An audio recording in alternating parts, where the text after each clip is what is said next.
Près de 600 militants du comité du 9 mai, un groupuscule d'ultra-droite, ont défilé en mémoire de Sébastien Desieux, un militant mort accidentellement en 1994 alors qu'il tentait d'échapper à la police. Dans leurs mains, des drapeaux ornés de croix celtiques, symbole de la suprématie de la race blanche. Toléré par la préfecture, le rassemblement qui a lieu chaque année, composé en majorité d'activistes cagoulés, a fait polémique jusque dans l'hémicycle. Le ministre de l'Intérieur a demandé au préfet d'interdire désormais ce genre de rassemblement. Ils sont connus, il y en a 3000 en France, dont 1000 fichés S, mais c'est vrai que là, il y a eu une polémique sur la manifestation. N'oublions pas quand même que cette manifestation a permis de les ficher, de les cibler, de se renseigner sur eux. C'est pour ça qu'à l'origine, elle avait été permise. Voilà. Mais ça, c'est vrai. Ça a permis aux services de renseignement de travailler et de les identifier. Oui. Alors, l'enquête a montré qu'il existe dans notre pays des milliers de forums de suprémacistes blancs et qui ont des sujets de conversation peu classiques. Regardez. Après plusieurs semaines d'enquête, nous identifions ce forum néo-nazi francophone. Premier choc, le nombre d'inscrits. 3600 personnes et 300 000 échanges. Le racisme au quotidien est du charbon de nègre, destruction de la race, question juive, raciologie au quotidien. Les 3600 inscrits communiquent sous pseudonyme exclusivement et doivent respecter cette règle. Ne jamais échanger de données personnelles. Nous découvrons aussi ce site de vente en libre accès à travers le monde. Des souvenirs du Troisième Reich, décorations militaires, grades, pièces d'identité de Waffen-SS, cartes postales de propagande. Mise à prix total de la collection, 44 000 €. Non mais ça rappelle à quel point le devoir de mémoire il est primordial dans l'éducation de nos enfants et pour les prochaines générations. Enfin, les cours d'histoire, surtout vos enfants, il faut qu'ils les suivent parce que là c'est une génération qui oublie le passé. Comment on peut encore s'amuser et glorifier une époque mais juste dégueulasse quoi. Ça me paraît fou qu'il y ait 3000 personnes sur des sites comme ça et beaucoup d'autres. Contre ça, on peut pas interdire. Mais c'est la bonne question. Ils sont super malins en fait. Ils savent contourner les lois. Ils savent exactement ce qu'ils peuvent dire, pas dire. Ils se montrent pas. En France, par exemple, vous pouvez pas exhiber un insigne nazi. Eh ben, ils le font pas. Vous voyez, ils sont malins et en fait, les autorités n'arrivent pas à les faire condamner parce qu'ils contournent. Alors, les sites qui réunissent les suprémacistes et les racistes cartonnent tellement, le nombre d'inscrits ne cesse d'augmenter. Et ils ont maintenant leur propre site de rencontre. Voilà, c'est vrai qu'il y a un site de rencontre qui est dédié à ça. Et rien que les pseudos des gens, regardez, c'est assez chelou. Regardez. Leurs vidéos de propagande célèbrent l'amour exclusivement entre blancs, avec des enfants blancs et une mère soumise à son mari.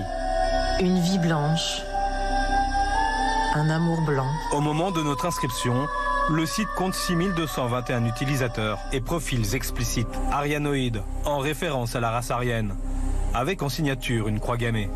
Un autre a recouvert l'Europe de l'étendard nazi. C'est pas possible. Là, ça fait rappeler que l'apologie du nazisme est condamnée en France. C'est 3 ans de prison. Oui. Ça fait peur, franchement. C'est totalement délirant. C'est-à-dire que l'amour, au nom de la couleur, l'amour blanc, l'amour, c'est un racisme absolu. Là, franchement, je comprends pas qu'on puisse accéder à de tels sites en France et dans l'Europe. Mais c'est le même comparable qu'avec le terrorisme islamique ou c'est du terrorisme. Ça peut se transformer en terrorisme. D'ailleurs, ils en parlent aussi dans leur c'est ce qu'ils disent. Alors. Les équipes d'enquête exclusive ont pu interroger un homme qui se revendiquait comme néo-nazi, qui a purgé sa peine depuis, mais qui raconte la manière dont il propage son idéologie. Regardez. Je pense que peut-être à une époque de ma vie, j'étais un petit peu perdu et voilà, j'ai rencontré des personnes qui avaient une idéologie et voilà, je suis tombé dedans. J'ai eu le moment que j'étais de plus en plus dans ce milieu-là, c'est-à-dire le milieu extrémiste, entre guillemets. J'ai considéré qu'il était impossible pour moi de côtoyer des personnes d'origine étrangère. Quand j'étais en prison, j'ai propagé mon idéologie. Peu de temps avant de sortir, j'étais vraiment assez prosélyte. Prosélyte, c'est le mot qu'on dit généralement pour les djihadistes. C'est ça, il y a là. Pour vous, c'est pareil? Bien sûr. Qui commettent des attentats. Ça va ramener des gens dans notre cause, dans notre milieu. Faire entrer des gens dans l'armée, dans la police, dans la pénitentiaire. Et petit à petit, distiller notre idéologie. C'est comme ça que je dis, c'est faut avancer masqué. Après, nous allons revenir. Il dit un truc qu'on entend souvent, hein, d'ailleurs même chez, vous m'avez parlé de terrorisme tout à l'heure, c'est vrai que j'étais un petit peu perdu et c'est vrai que ils servent beaucoup de ça, hein, de personnes un petit peu perdues, qui savent pas trop où aller, qui savent pas trop où ils en sont, pour essayer de leur donner, voilà, ils leur disent souvent vous allez entrer dans une famille, voilà, t'es tout seul, t'as pas de famille, t'as pas de, voilà, donc ça va être, comme il a dit, on on m'a fait rentrer dans une idéologie. En fait, ils ont créé une vie, et c'est ça. Et c'est pour ça que, comme je vous dis, voilà, il y a de plus en plus de gens, voilà, qui sont aussi perdus. On va montrer une autre image. C'est les journalistes de l'émission. On peut rencontrer aussi un de ses amis à ce jeune homme qui se fait appeler Captain. Regardez. Alors moi, c'est Captain. J'ai 22 ans et je viens du nord de l'Alsace. Et nationaliste. Nous installons son micro et sous sa veste, une arme à feu. Vous savez, je ne sais pas m'attendre. Je préfère sortir en toute sécurité. J'aurais préféré que vous ne le sachiez pas, mais bon. C'est vraiment pas de défense, quoi. Moi-même, je me vois un petit peu comme un recruteur dans ce milieu-là. Par exemple, lors d'une soirée, je suis amené à rencontrer des gens, discuter.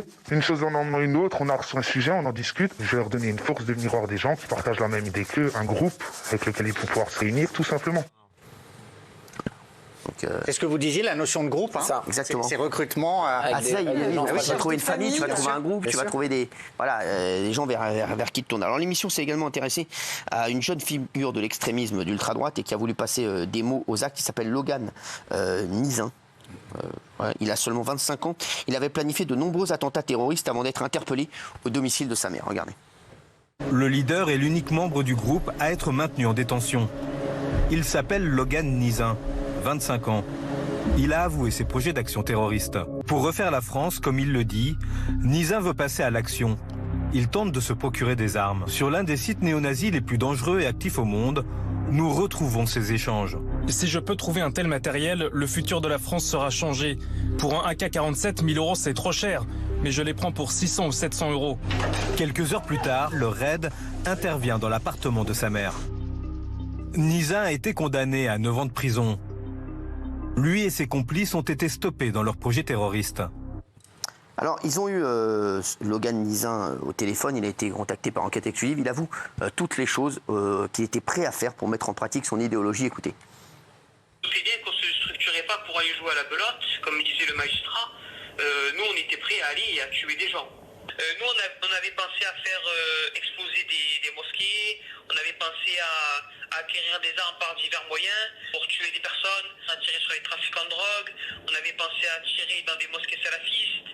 Nizin tient aujourd'hui un discours de repenti. Moi, ce que j'ai fait, je l'ai fait parce que je voulais le faire. Mais moi, je veux dire quand même à tous ces gens qui peuvent être tentés de passer au terrorisme, ne le faites pas. Donc il dit ne le faites pas. Hein. Ouais. La grande question des autorités, c'est est-ce que ce repentir est sincère ou pas. C'est ça, bien sûr. Est-ce que l'idéologie, est-ce que c'est pour sortir plus tôt remise de peine, voilà. Oui. Mais après, moi, je trouve qu'aujourd'hui, il y a deux choses. Il y a l'ultra-gauche et l'ultra-droite. L'ultra-gauche, pardonnez-moi, mais c'est pas des questions de pouvoir d'achat. Quand ils vont casser, c'est souvent des fils de bourgeois qui veulent se donner un petit frisson comme ça en disant on va rentrer à l'Élysée, on va couper des têtes, on va défoncer les banquiers, on va prendre aux super riches. Et c'est pas des gens qui ont des problèmes de pouvoir d'achat. Ils nous ont parlé d'ailleurs la dernière fois, les policiers qui étaient venus, ils nous disaient qu'il y a un nouveau style, ils appellent ça les bourgeois, c'est ça. Black Box, voilà, et voilà, voilà, donc c'est eux.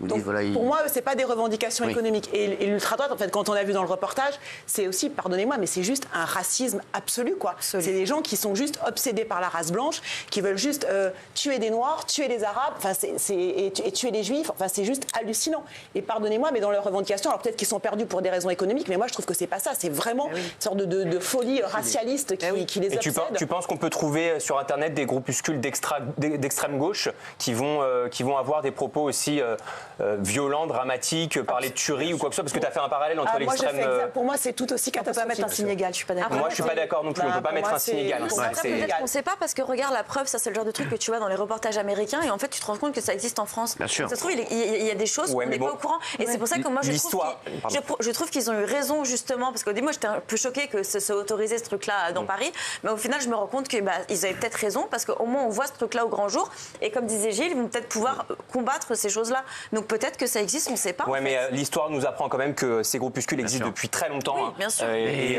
Staline a fait plus de morts que Hitler.